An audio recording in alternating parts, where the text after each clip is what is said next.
If we look for evidence of the advance of the reign of God,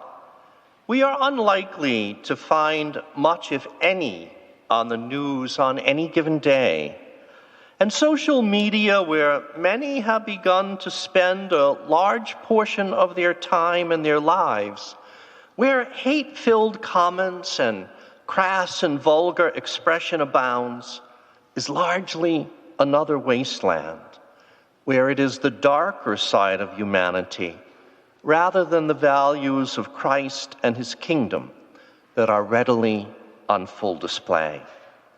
And today the church proclaims that Christ has already inaugurated and on the final day will present to his Father a kingdom of truth and grace, a kingdom of justice, love, and peace.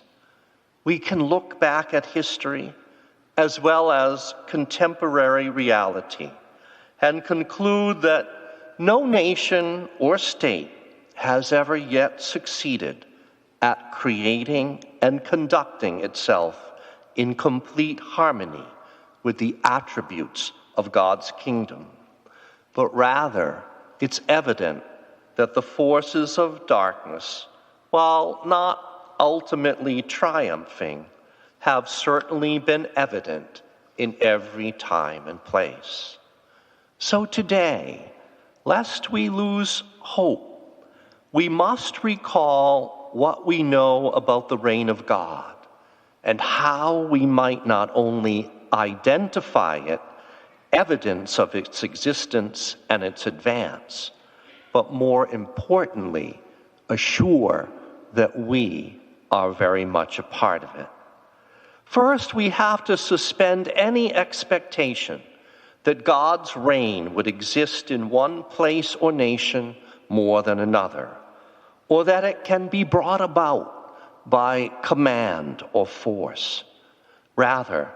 as we listen to the scriptures today, they remind us that as King, Jesus is a shepherd, not a dictator. And so Jesus invites more than commands, and he rules by gentleness and instructs by example, rather than by displays of power or any use of force.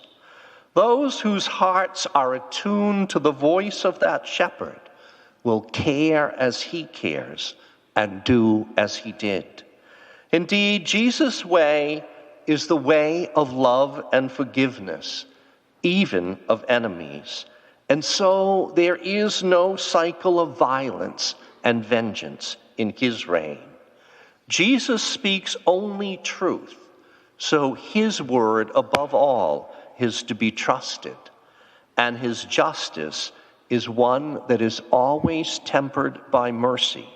because Jesus willingly would shed his own blood in obedience to atone for the disobedience of all. Jesus guides those who will follow him to a love that puts others first, and as the gospel reveals, he asks his disciples to imitate him by seeking out and even sacrificing for the good of the last and the least among us, in contrast to our world, where the poor, the sick, refugees, the imprisoned, and their like are often of no account whatsoever, and so they are often sadly ignored, or worse, despised and mistreated. But so was Jesus Christ. Indeed, many will try to claim Christ as king, especially on that last day when he is revealed as promised to be the final and just judge of all the living and the dead. But many, even among those who identify themselves as Christian during their lifetime, don't really follow him fully, because to do so always runs the risk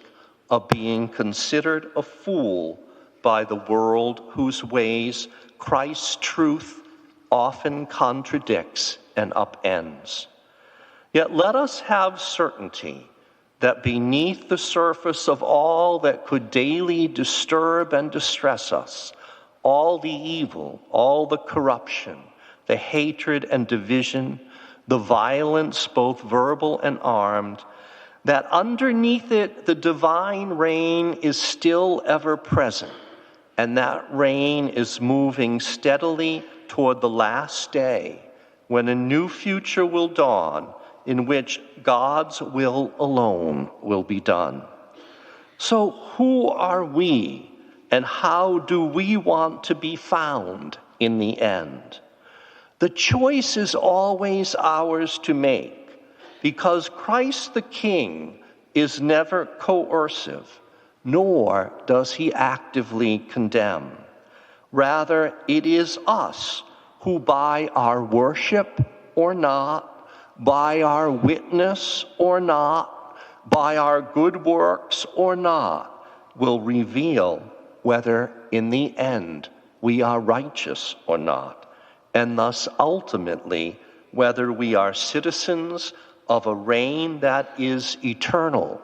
or merely of the world that will come to a crashing end. So let us take a hard and honest look back,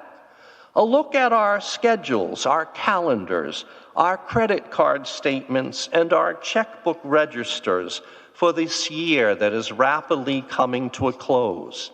to see how and where we really spent our extra time or our surplus money,